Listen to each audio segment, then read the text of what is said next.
Orang-orang yang berkompeten mengisi kabinet baru adalah orang-orang yang dapat memberikan kontribusinya bagi negara.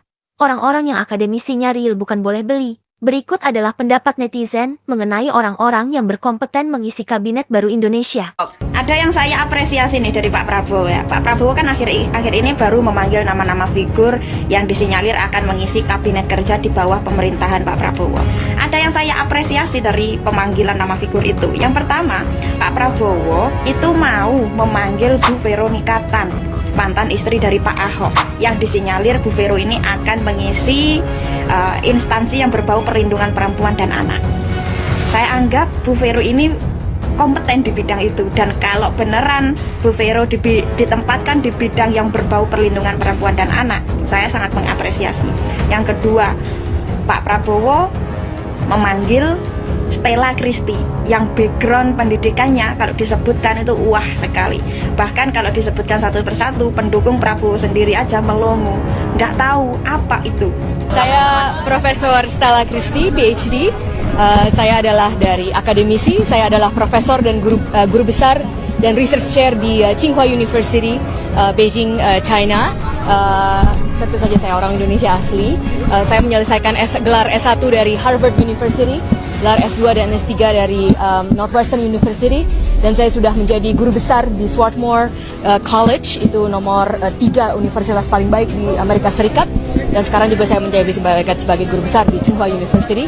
Saya adalah ilmuwan bidang cognitive science.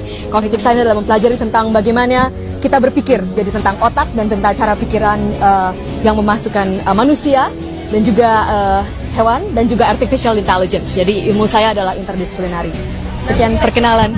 Dan yang paling saya apresiasi dari Pak Prabowo adalah ketika Pak Prabowo sama sekali tidak memanggil nama Ngabalin, tidak memanggil nama Sheryl Tanzil, tidak memanggil nama Isyana Bagusoka, tidak memanggil nama Grace Natalia, atau bahkan tidak memanggil nama Ketua Umum dari PSI yaitu Kaisang.